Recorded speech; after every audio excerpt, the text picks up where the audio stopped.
Hello and welcome to Buffy and the Art of Story Season 2. If you love Buffy the Vampire Slayer and you love creating stories or just taking them apart to see how they work, you're in the right place. I am Lisa M. Lilly, author of the Awakening Supernatural Thriller series and the QC Davis Mysteries, and founder of WritingAsASecondCareer.com. Today we're talking about Season 2, Episode 19, I Only Have Eyes for You. This episode is all about twists and turns that grow organically out of the story and yet still surprise us. In particular, I'll talk about plot and emotion, surprising major turns after the three-quarter point in the episode, pop scares that, in my opinion, don't quite fit, and seemingly insignificant scenes that turn into a subplot with a twist of its own. As always, there will be no spoilers except at the end to talk about foreshadowing, but I'll give you plenty of warning. Okay, let's dive into the Hellmouth. This episode was written by Marty Noxon and directed by James Whitmore Jr. The opening conflict in I Only Have Eyes for You shows Buffy standing alone at the bronze on the upper level. She's leaning on the railing and looking down. A moment I just realized is echoed in a way in the climax of the episode. But here, another student walks up to her. We have not seen him before. Below, there is a band playing. The young woman vocalist is singing a song about language as an annoying necessity, which fits because language becomes key to this entire story. The student tells Buffy he was in her algebra class. She doesn't remember him, but she does her best trying to. He asks if she's going to the dance tomorrow, and she says, oh, the Sadie Hawkings Dance, where the girls are supposed to ask the boys. And he says, right, and he thought if she wasn't going already, maybe she could ask him. Buffy stutters and stumbles. He immediately backs off. She apologizes and tells him he seems like a great guy, but she says, I'm not seeing anybody. Ever again, actually. He says that's too bad and leaves, and Buffy looks sad. She goes down the stairs to the first floor where Willow asks if she's bailing. Buffy says she'll go to the library, patrol if Giles thinks she should, and then hit the sack. Willow says Buffy's been doing that a lot lately, adding, you've kind of been all work and no play, Buffy. And when Buffy says she came to the bronze tonight, she does have fun. Willow says, you came, you saw, you rejected. Buffy doesn't think she's in date mode, and Willow suggests that maybe she's thinking too much. Maybe she needs to be impulsive. And Buffy responds by saying, remember her last boyfriend. And she says, I slept with him. He lost his soul. Now my boyfriend's gone forever, and the demon that wears his face is killing my friends. The next impulsive decision I make will involve my choice of dentures. This entire scene is such a great example of getting exposition in through conflict. Even the background of the Sadie Hawkings Dance, where the girls ask the boys, slips in there really naturally with the humor and awkwardness of the scene where the boy asks Buffy out. And Buffy's dialogue, summing up what happened with Angel, does give us a ton of information, but unlike in Killed by Death last Monday, where some of the information sharing just felt like that's all it was, here, to me, it really works. One, it is in conflict. Willow is saying, hey, relax, have some fun, be impulsive. And Buffy is saying exactly why she does not want to be impulsive.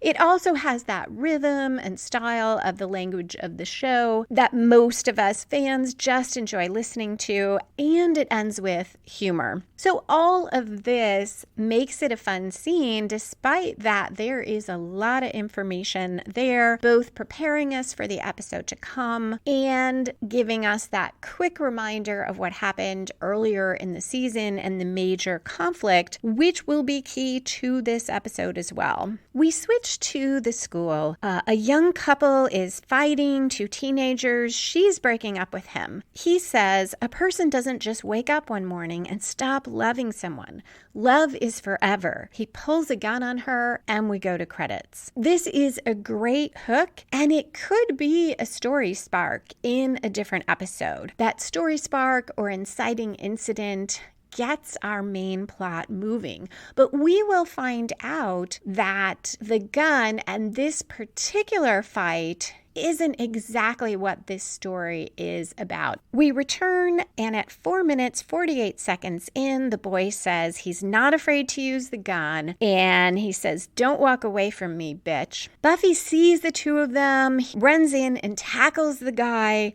The gun flies away, and as it skids across the floor, it disappears. We are now a little over 5 minutes in. So the story spark usually comes about 10% into a story. So here, that 4 minutes, 40 seconds through 5 minutes, 20 seconds, right around the right spot. Our episodes are usually 42 to 44 minutes long. I see this as the story spark, that attempt to shoot, the gun disappearing, because it is what sets off the supernatural conflict here. Otherwise, it would have been a story about Buffy stopping a guy from killing his girlfriend, and the story pretty much would be over. In the next scene, Buffy has been called into Principal Snyder's office. Buffy tells him she stopped the boy from killing his girlfriend. The janitor who was there saw it too, and the boy. But Snyder says people can be coerced,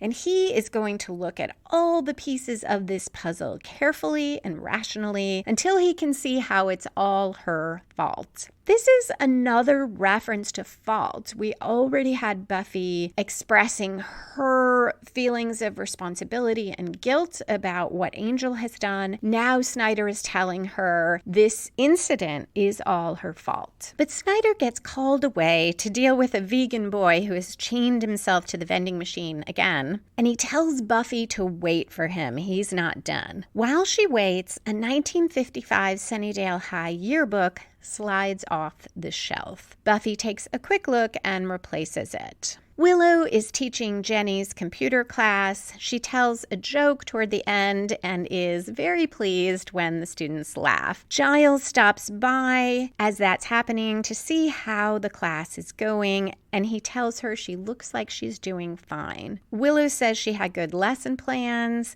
that they were on Miss Calendar's computer, which I thought burned in Passion, but perhaps that was a different one. Perhaps it was only the printer. I guess it doesn't matter. This line is here to let us know why is Willow teaching a class and that Miss Calendar is gone. She also tells Giles she found files on paganism and magic on the computer, and they're really interesting. And she gives him a rose quartz she found in Miss Calendar's drawer and says it has healing powers, and she thinks Jenny might have wanted Giles to have it. Giles looks touched and thanks her, saying it's very thoughtful, and the Jenny and Giles theme music plays. We switch to Buffy sitting in class looking bored. The teacher is talking about the stock market and the Great Depression. Buffy shuts her eyes for a moment. When she opens them, she's in a different classroom. A pretty dark-haired teacher is handing a book to a student in a varsity jacket. They're alone in the classroom. She calls the student James and asks if he liked the Hemingway book she gave him. Their hands are touching, just barely. She says the book is based on a true story. He fell in love with his, and a door opens, interrupting them. Buffy is back in her real classroom. The teacher is still lecturing, and he's writing on the chalkboard. The students start to laugh, and he looks in shock at what he wrote. "Don't walk away from me, bitch." In the hallway after, Buffy tells Xander something weird is going on, and Xander says, "Something weird is going on. Isn't that our school motto?" He opens his locker. An arm shoots out of it and grabs him by the neck and tries to strangle him. Buffy gets the arm off of Xander. It disappears back into the locker, but there's nothing there when she looks. She and Xander go into the library. He is looking a bit disheveled from the experience. And Willow says, "Xander, what happened? Did Cordelia win another round in the broom closet?" She is so lighthearted when she asks that. it shows us Willow really has gotten past her disbelief and anger that Xander is seeing Cordelia. Buffy and Xander tell Giles what happened. He thinks it's a poltergeist. This is a little more than 11 minutes into the episode. We usually see the first major plot turn around here. It comes from outside the protagonist and spins the story in a new direction. I feel like this scene is it because now Buffy knows there is some kind of ghost causing this trouble. She had a hint before because the gun was nowhere to be found, which was part of Snyder's suspicion of her. But this is confirmation. And Buffy says, so we have some bad boo on our hands. Giles says it's a spirit struggling to work something out, but the spirit can't, so it lashes out. And the only way to get rid of it is figure out what those issues are and how to resolve them. Buffy says something like, great, now we're Dr. Laura for the deceased. But Giles points out they have to figure out first who the ghost is. The next scene takes place later that night, again in the school hallways. The janitor is mopping. The teacher asks if it's okay to walk through. She says, she calls him George and then says, that is your name, right? And he says, yes, and it's fine. It's clear they don't know each other very well. As she walks away, he says, oh, Miss Frank? She turns back toward him. He drops the mop.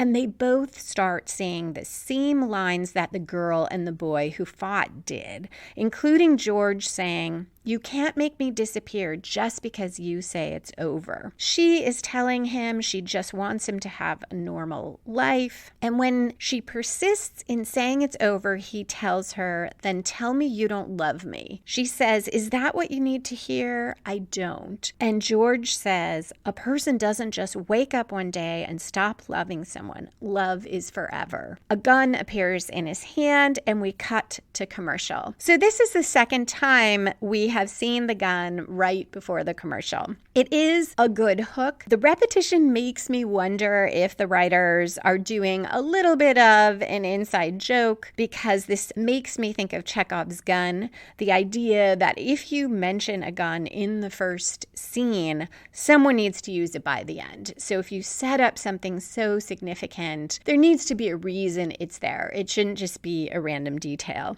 When we come back, Giles is alone in his office. He hears George and Miss Frank kind of in the background. He steps out of the office into the main area of the library, and a woman whispers, I need you. Giles says to himself in a bit of wonder, Jenny. He walks out into the hall to see what's happening and sees George shoot Miss Frank. Giles tackles George. The gun flies away and disappears. George asks what's going on, and Giles tells him he just shot a woman. As the boy did in the earlier scene, George looks shocked and confused. The scene changes to a courtyard garden at night. Drusilla dances around, loving it. Angel points out that the jasmine is night blooming. Spike, who is sitting on the edge in his wheelchair, says, it's paradise. Big windows, lovely gardens. It'll be perfect when we want the sunlight to kill us. But Angel says if Spike doesn't like it, he can hit the stairs and go home, or he can take a stand. Throughout the episode, Angel will mock Spike for being in the wheelchair. This is the first of the scenes I mentioned at the outset that seem insignificant, or like they are here just to give us a glimpse of what Angel is doing before he and Buffy cross paths later in the episode. But the scenes turn out to tell their own story, which is what you want in a subplot. But I love the subtlety here. Even on rewatch, I had forgotten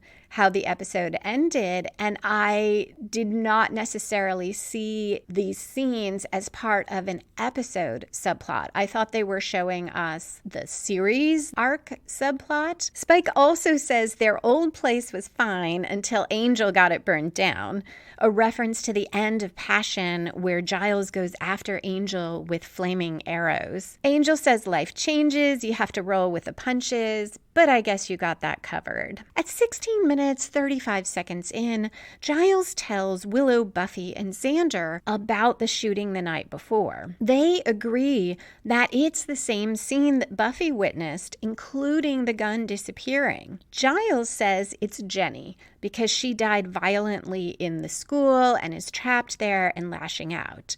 But Buffy and Willow say it doesn't fit. Jenny wasn't shot. And Buffy also points out that the fights follow a pattern that doesn't fit Jenny's death. Here we get some wonderful lines from Giles, and they sum up the conflicting message that some adults send to children and that I think we have all heard in the workplace, though usually we don't get this from Giles. Giles says, after they've been disagreeing with him about Jenny, "I appreciate your thoughts on the matter. In fact, I encourage you to always challenge me when you feel it's appropriate. You should never be cowed by authority, except, of course, in this instance, where I am clearly right and you are clearly wrong." Buffy and her friends meet separately in a classroom without Giles, puzzled by his insistence that it's Jenny, and Xander says he's usually investigate things from every boring angle guy. Now he's like clinging to my one lame idea guy. Buffy says Giles misses Jenny and he can't think. Willow searches the internet and finds out that a student murdered a teacher the night of the Sadie Hawkings dance.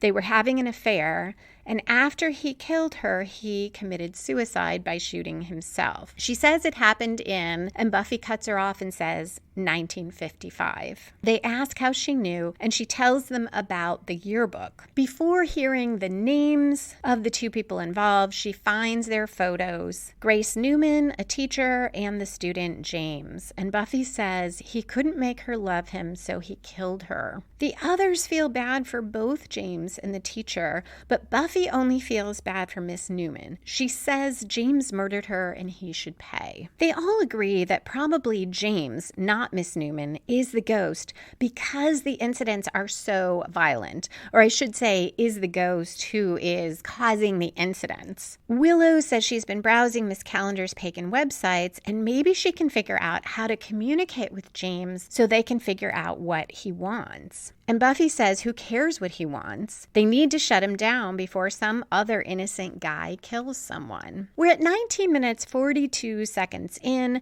so we are nearing the midpoint of the story. That's where, in a well-structured plot, the protagonist suffers a significant reversal or fully commits to the quest, or both. In the lunchroom, Cordelia says she's organizing a boycott. She is appalled that the girls have to ask the boys to the Sadie Hawkings dance and pay and everything. And she says they have to stop this or things will get really scary, which leads into our midpoint reversal to the extent I see one here.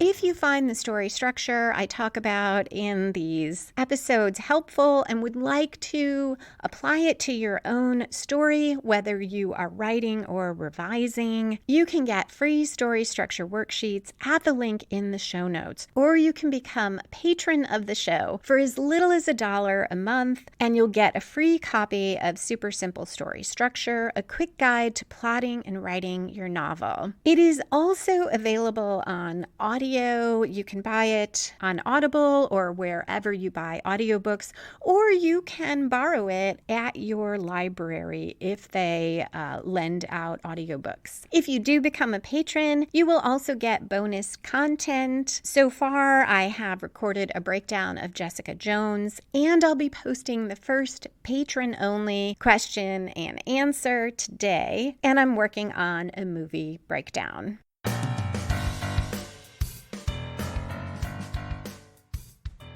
At 20 minutes 40 seconds in, Cordelia has just said that things will get scary, and suddenly snakes are everywhere. The students are screaming. One of the snakes strikes Cordelia's face. This could be seen as a reversal for Buffy because she didn't stop the spirit from lashing out before this happened. I'm not sure this quite works as a reversal because, for one thing, it doesn't feel that personal to Buffy. and it doesn't really drive her forward in any different way than she was already going to go. My other issue with the snakes in the cafeteria also applies to the arm shooting out of the locker. Both of these are pop scares. They give us that little jolt and surprise us, but neither incident seems to relate to James. When the story resolves, I can't see any reason why he would cause either one. I get him causing the fights. Now, Giles has sort of covered this by telling us, well, the spirit is frustrated and it lashes out, but it still just doesn't feel like it fits quite as well as is usually the case in Buffy. It does result in us learning a little more about Sunnydale, which I love. Outside the school, everyone has evacuated. Principal Snyder is talking to an official. I think maybe he's a police chief because we see all these police cars. And they're talking about what sort of cover story they can come up with. Snyder says maybe he can sell backed up sewers. And at that point, someone in the crowd shouts a question at Snyder, and he says, without missing a beat, backed up sewer line. Same thing happened in San Diego last week. I love watching Snyder cover because he's so good at it. But he turns to the police chief and says, we're on a Hellmouth. Sooner or later, people are going to figure that out. The chief is not impressed. He says the city council was told Snyder could handle this job. If he can't, maybe he'd like to take it up with the mayor. Snyder quickly reassures the chief that he can handle it. This scene adds to my view that perhaps Snyder is not simply a bad guy, though maybe he is. Now we know he knows about the Hellmouth, and it's possible he does think that Buffy is somehow responsible for some of the chaos that he is trying to manage, or that she is working on behalf of the Hellmouth, not against it. It also shows a bit of vulnerability for Snyder because he seems afraid about having to talk to the mayor, or at least nervous. And we don't know, is it about losing his job? Is it because the mayor is very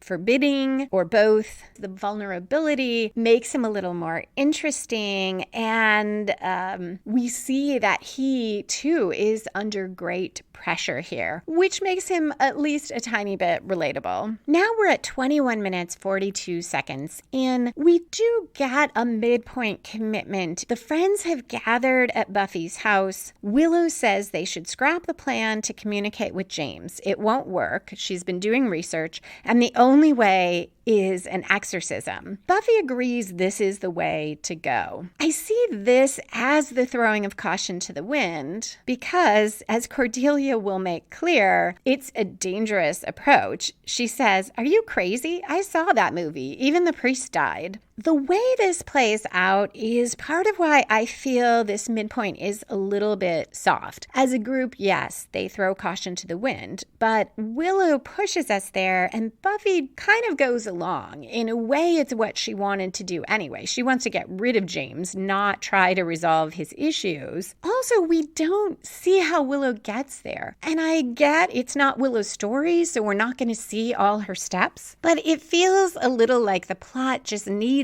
us to get everyone to the school, and this is the way we do it. It doesn't feel quite as built in as most midpoints in Buffy are. It does the job, though. Willow shows the map of the school and says they need to create a tripod. Buffy will chant at a hot spot, or the hot spot Willow located. The other three will chant at other places in the school, forming a triangle around her. And Buffy does make a choice here. She is the one who says she will go to the hot spot. They meet at night at the school. Willow has made them each a scapular with, which is a cloth necklace with pouches, and she has put sulfur in there to help ward off evil. They all have candles, and they need to light them at midnight and chant at their different spots. Once they are all in the school, all the doors slam shut around them. We go back to Drusilla, Spike, and Angel outside in the garden again. Angel loves the way Drusilla is dancing around, and Spike says, "Fortunately, no one cares what you like, mate." Angel suggests that Drusilla very much cares. Then she has a vision and says there's there's a gate. It wants her. She says this is the moment that the Slayer is vulnerable. And Spike says, what difference does it make? Angel's not going to do anything about it anyway. Angel says the Slayer thing has run its course. He wants to focus elsewhere, and he grabs Drusilla. Spike says, is that right? Angel tells Spike, with him being special needs boy, Angel figures they can always use an extra pair of hands, and he runs his hands over Drusilla's body. At 25 minutes, 15 seconds in, Giles startles Willow in the school hallway. He's there trying to contact Jenny. He smells a pungent odor, and Willow tells him it's the scapular. And he asks if she used sulfur. She says yes, and he says, oh, that's very clever, and then tells her to run along in case there are any phenomena when he contacts Jenny. The Giles doesn't ask why Willow is there at midnight, why she needs the sulfur. All of this shows how distraught Giles is and how deep he is in his grief. Now the scenes at the school flip between our four characters. This works really well to keep the pace quick, and it raises the tension as each of them gets ready to do their part. I will just tell you the highlights rather than cycling through all of the different scene shifts, but hopefully you'll get the idea if you haven't rewatched recently. Xander enters the snake-filled cafeteria. Lucky him. That's where he gets to light his candle and chant, and he says, "Snakealicious." As Buffy walks the hallway, she hears music. It's the song, "I Only Have Eyes for You." She sees an old Sadie Hawkins poster and looks through the window in the door to a classroom.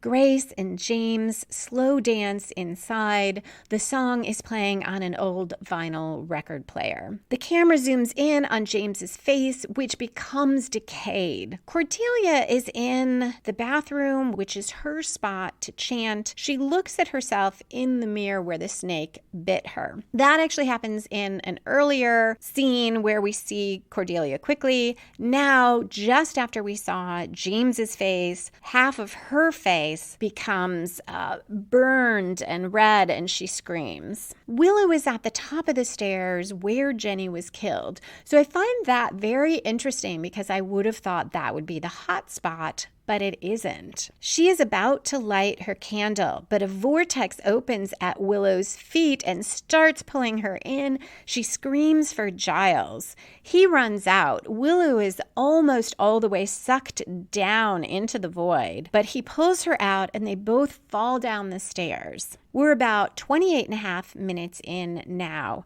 Buffy is on one of the outdoor upper walkways. This is part of what I meant when I said starting with her on that upper balcony leaning on the railing at the Bronze. We kind of come back to that imagery. And I'm guessing that that was not a mistake, that first scene took place there. So she's on that upper outdoor walkway. She puts on her scapular and has a flash of James shooting Grace Newman, then putting the record on the record player in the classroom. We see his decaying face again, and he yells, "Get out!" Cordelia's face returns to normal. She takes a deep breath. Giles asks Willow if she's all right, and Willow says, "Giles, Jenny could never be this mean." He says he knows, and he sits on the stair next to her and says, "It's not her, is it?" A clock starts striking. Its gong reverberates through the school, and Willow and Giles go to the top of the stairs. Cordelia lights her candle. Buffy starts to. Willow struggles to get hers lit, finally does, and says, "I shall confront and expel all evil." Cordelia says, "I shall totally confront and expel all evil." Xander is sitting cross-legged on a lunchroom table, lit candle in front of him, snakes around him. So I have to say I really like this Xander moment because he shows great bravery in doing this, and he seems so calm. He says, so Cordelia said, "I totally confront and expel all evil." He says, "Out of marrow and bone." And we switch to Buffy with her lit candle, and she says, "Out of house and home," and continues the chant. When she's done, there is silence. All the candles go out.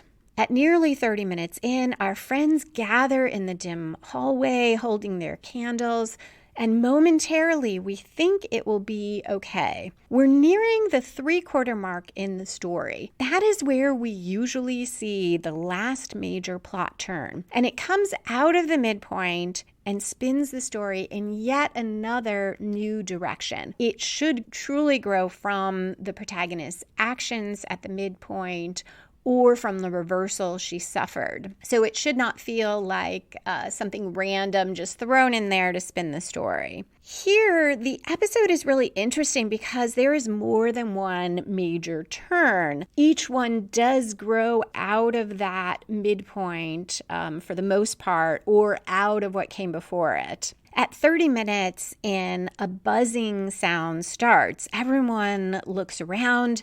Giles says, "Oh my God," and they all run as swarms of wasps appear from all directions. The doors are still shut and locked, and Buffy has to kick them open so they can run outside. The wasps surround the school, so our friends are standing across the street watching, and it's impossible for anyone to get in. So this development could be that 3/4 turn. It comes from their decision to do the exorcism and forces them to take a new approach, but we don't know what that approach is yet. And there is a more significant turn to come. At Buffy's house, Giles says the good news is that none of the girls were shot while they were inside. As they talk, they realize James keeps reliving shooting Grace Newman to try to work out whatever is keeping him in limbo, and Giles says whatever it is he wants. Buffy says he wants forgiveness. Giles stands and says yes,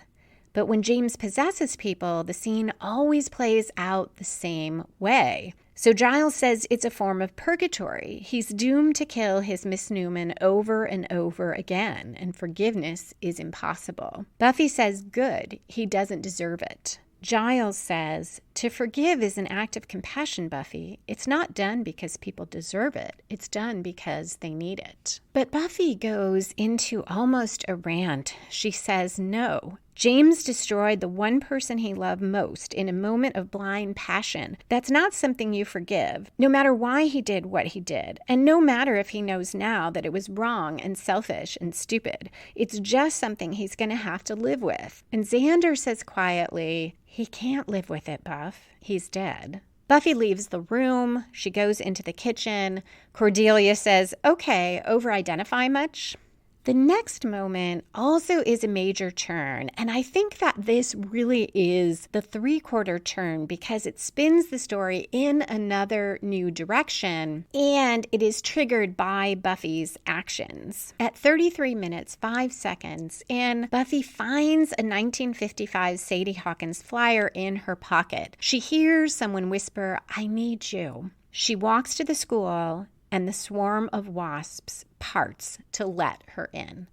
And we cut to commercial. So another great hook there. In fact, that might be my favorite one in this episode. Willow discovers Buffy is gone and sees the flyer. They all four go to the school, but they can't get in because of the wasps. Giles says Buffy's under the spirit's thrall, and James wants to change what happened. Willow is worried because it always ends the same and Buffy will get shot. So all the characters are assuming that the female ghost will inhabit Buffy and that that's what James wants, and so she'll be in danger, which sets up the major twist of the story.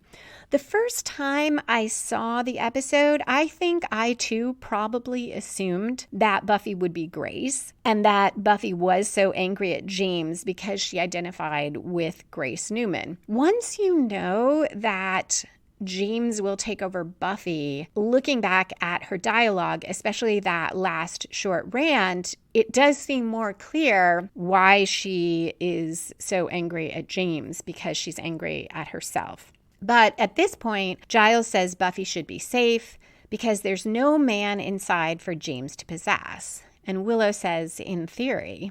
Buffy slowly walks through the hall. Angel appears behind her and says, "Fun fact about wasps, they have no taste for the undead." This is yet another twist that could have served as the three-quarter turn in a different story. Simply the fact that Angel appears there. It is late in this story to be the three-quarter turn, but it is just as major as the one where Buffy chose to go to the school. And that's part of what makes the second half of the story so intriguing. Buffy has her back to Angel, and she says he is the only person she can talk to. On rewatch, I know she's been possessed by the spirit of James at that moment. I don't know that I realized it on first watch because that isn't a line we have heard the characters say, the ones who play out the James and Miss Newman scene. Angel definitely doesn't know that because he says, "Gosh, Buff, that's really pathetic." Buffy spins around and says, "You can't make me disappear just because you say it's over." This is obviously one of the lines we heard the other couple say, so now we know she's possessed. But it takes a second for it to happen to Angel. He says, "Actually, I can, in fact." But he pauses, and the sound effects and music cue us that a spirit is taking him over. And he continues, "I just want you to be able to have some kind of normal life. We can never have that." This is where it's clear James possessed Buffy and Grace possessed Angel because that's what Grace said to James, and she was the one breaking up with him. Now Angel and Buffy act out the Grace and James lines. We see how perfectly they fit their relationship before Angel became angelus. And Buffy says she doesn't give a damn about a normal life. But Angel continues the breakup, and so does Grace, because we switch between the present and the past. And we can see that Grace did not want to break up with James, but she feels she has to. She even says it doesn't matter what I feel, although Angel is the one who delivers that line. Buffy says, "Then tell me you don't love me." Grace says, "Is that what you need to hear? Would that help? I don't." And we switch to Angel, who says, "I don't. Now let me go." Now we get the most heartbreaking lines. They fit the terrible night when Angel changed. And we see why James is drawn to Buffy. Buffy says, "A person doesn't just wake up and stop loving somebody." We reach the point where Buffy is holding the gun and she says, "Love is forever." Her hand is shaking. Grace runs away from James and he chases her. Buffy says, "Don't run away from me, bitch." Angel stops with his back to Buffy and turns, but it's Grace turning around to James, and she says, "You know you don't want to do this. Now give me the gun." But he says, "Don't talk to me like I'm some stupid," and we know he's going to say, "child." And this too echoes Buffy and Angel before Angel changed. Remember, she would get angry at him that he was treating her like a child. James is gesturing for emphasis with the gun, and it goes off. This is the first time we see that while he threatened Grace, which is terrible, he may not have meant to shoot her. And I wonder, is this how Buffy feels? As if sleeping with Angel was the equivalent of holding a loaded gun and it went off. This shows us how hard she is on herself because the danger of a loaded weapon, everyone knows this. Buffy could not have known about Angel, what would happen to Angel, but she is not willing to let herself off the hook. I buy that because emotions aren't logical. She can know, and her friends can tell her that there was no way she could have known. Even Giles can tell her that. But because she's Buffy and she always holds herself to a high standard, and because she loves Angel so much, she feels that she did the equivalent of waving a loaded gun around, and it went off and she killed the person that she loves. We're at the climax where all these plot elements come together and resolve. James and Grace and Buffy and Angel have run out onto that outside upper walkway. This is the hot spot where Buffy was chanting. So that's where they are when Grace is shot. But Angel falls over the railing. James goes to the music room, but we see Buffy walk into that room. Grace had been lying on the pavement below, dead, and now we see Angel lying there, blood on him, but he opens his eyes. another major turn or twist. In the classroom, Buffy puts the record on. It's staticky from the needle as it starts, giving us that feeling of the past. Holding the gun at her side, she looks at herself in the mirror and sees James. She lifts the gun to her head, but Angel takes the gun away. Buffy says, "Grace." Angel tells her not to do this, and she says, "But I killed you." Angel says it was an accident, it wasn't her fault. And Buffy says, "It was my fault." But Angel tells her that he's the one who should be sorry. It morphs into Grace telling James that "you thought I stopped loving you." And Angel says, "I loved you with my last breath." Which takes us back to that moment at the end of Surprise and the beginning of Innocence, when he staggered into the alley and gasped Buffy's name just before he lost his soul. The music changes as Buffy and Angel kiss. We also see Grace and James, and then back to Angel and Buffy. A shaft of light beams down on them. There's so much emotion between Buffy and Angel. Then we see sparkling and streaks of light that go up and disappear, and we know the spirits of Grace and James are at peace and gone. Angel and Buffy finish the kiss. They're still holding each other, and Buffy says, "Angel?" Sarah Michelle Gellar is amazing through all of this, playing that dual role of James and Buffy and really getting in the emotion that works for both characters. Here, in that one word, her longing and her love, for that second, she thinks she has Angel back. The next instant is also amazing with David Boreanaz because we see this complete shift. There is a millisecond after the kiss when Buffy says Angel, and we see him as Angel, his love and his tenderness and his feelings for Buffy. An instant later, his body language changes. He stiffens. We hear an intake of breath. He shoves Buffy aside and runs out, and we know Angelus is back. Buffy is left sitting on the classroom floor. Now we are in the falling action. This is where all the loose ends are tied up. We're 41 minutes in. Willow, Xander, and Cordelia walk into the library. They have just checked out the school. Willow says everything's normal, no snakes or wasps.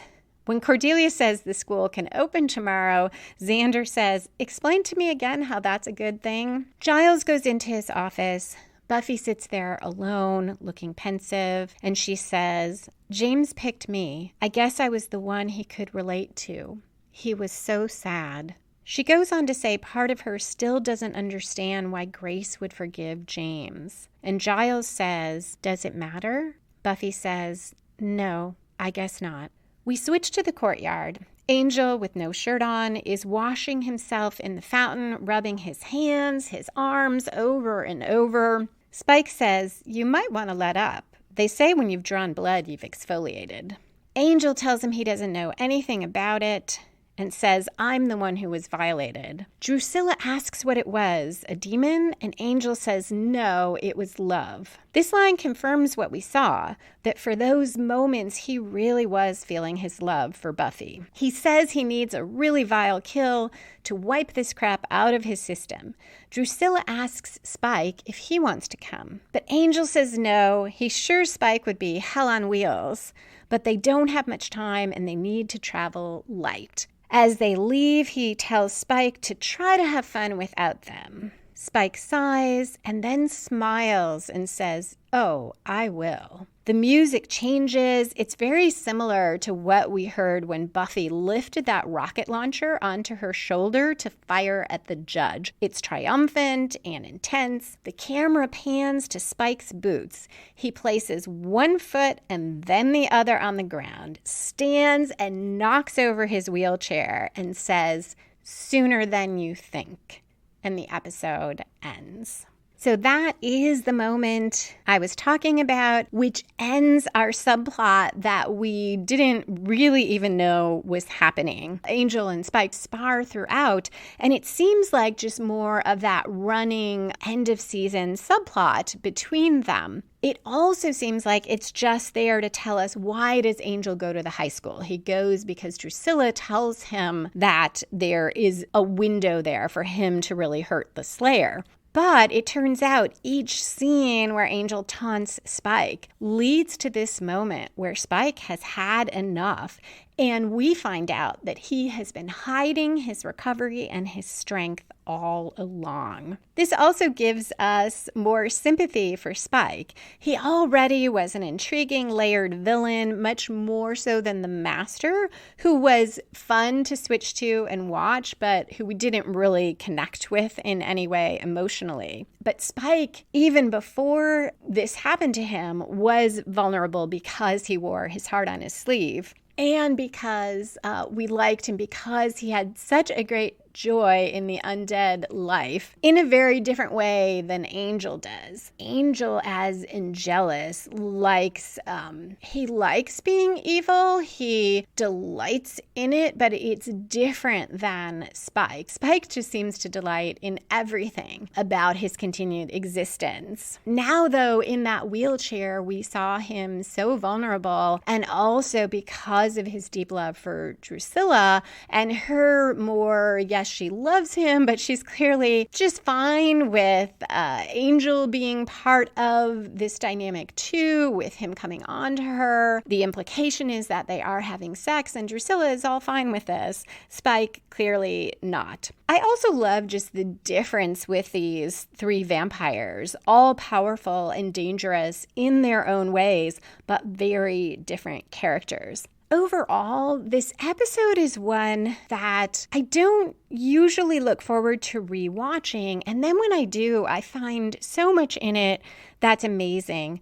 I think it's because the first half, while I love certain moments of it, particularly with Willow and Giles when she gives him that rose quartz, the poltergeist incidents don't quite add up. They don't intrigue me that much. But the second half, I love. There is so much there, so much emotion, so many significant plot turns that really do fit. And probably what happens is in my memory when I think about rewatching, I'm remembering the beginning and I'm not remembering how good the second half, or how much the second half speaks to me, I should say, because I'm sure there are people who love the entire episode. There isn't any DVD commentary for this episode. There is a very short interview with Joss Whedon, which I'll get to in a second. Before that, just a quick memory from when the show originally aired. I remember they showed that Buffy and Angel kiss in the trailers, teasing the episode, and everyone thought that perhaps Angel was back. So great marketing. I sort of wonder whether they created the whole episode with that idea, or at least part of the goal was to have a moment where Angel and Buffy, we would see their romance, their love again before we get to the end of the season. In the DVD interview, Joss Whedon talked about how each episode of Buffy takes an emotional experience and balloons it into a horror plot.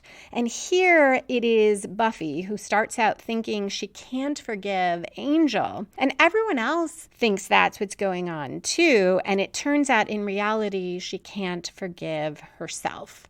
And through Grace and James's story, she discovers she can be forgiven and move on, and that there is redemption. Joss also said he liked the twist of the gender reversal with the ghosts. And he said seeing David Boreanaz play this part is what made him feel confident that David could carry his own show. He liked seeing him play this emotional role without overplaying it, and that he was open to playing this female part and didn't shy away from it as a lot of male action stars might. And it's funny, I hadn't really thought about that he was a male action star, but that is a fairly good description of Angel and Angelus to to this point. I love David Boreanaz in both of those roles, but it doesn't give him a really wide emotional range. In season 1, we talked about Angel didn't have that much to do. He mostly showed up and looked gorgeous and was very cryptic. In season 2, we saw a little more of how he was a good partner to Buffy in many ways. We saw some more emotion, but the character of Angel, he broods, he has a little bit of a lighter side, but he doesn't express this wide range of emotions. And then Angelus, this wicked, evil character, he's not one note, but we don't get to see him play this range of emotions the way he does when David Boreanaz gets to play Grace. That is it for this episode, except for spoilers. If you are not sticking around, I hope you will come back next Monday for Go Fish, a fun and sort of funny and silly episode that gives us a break in the intensity before the 2-part season 2 finale.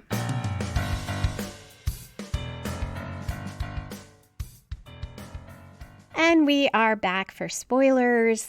We have some season 3 foreshadowing here. The mention of the mayor and that Snyder is nervous about having to talk to him. Great foreshadowing for the mayor being our big bad for season 3. And a nice building of sort of the Sunnydale infrastructure and government that knows about the Hellmouth. Another season 3 foreshadowing, Angel breaking up with Buffy toward the end of season 3. When he tells her he wants her to have a normal life, it is very much the Miss Newman dynamic with James. There are differences, but it is Angel making that decision for both of them and being the one who initiates the breakup, as Miss Newman does, and Buffy is devastated.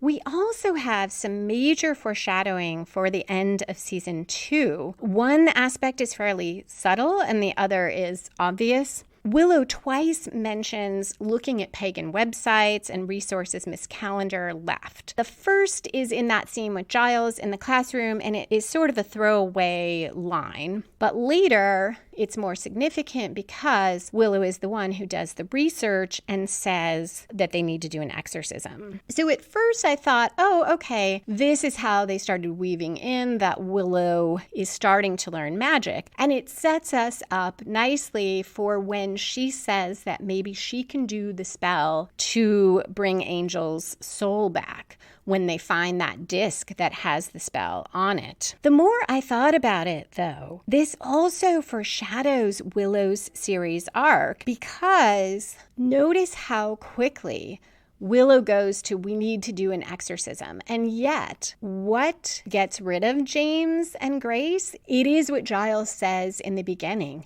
helping them resolve their issues. The exorcism does not work. And it fits with Willow later. Over time, we will see she goes to magic, to kind of big gestures with magic to try to fix things. A spell to get past her feelings that has terrible results. Although a really fun episode when everyone acts out kind of what Willow willed to happen to them or to change for them. But there are so many steps along Willow's arc where she doesn't want to let things play out. She wants to go not just to magic, but to a very significant spell that has dramatic consequences, and sometimes very dark ones. The obvious foreshadowing is Spike. When we learn at the end that he has been building up his strength, that he is in fact powerful, and he is fed up with Angel. It's clear that we are being shown this for a reason. It sets up so well when he comes to Buffy to team up with her against Drusilla and Angel to stop the world from ending in Becoming and to get Drusilla away from Angel. We believe by then that he is perfectly fine if Angel gets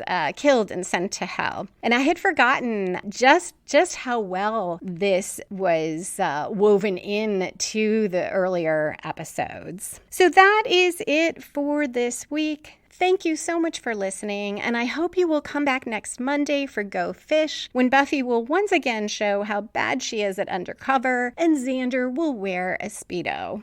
You can find my fiction, including mysteries and supernatural thrillers, at lisalilly.com, and you can find articles on writing, time management, and publishing at writingasasecondcareer.com. Music for this episode was composed and performed by Robert Newcastle. Buffy and the Art of Story is a production of Spiny Woman, LLC, copyright 2020.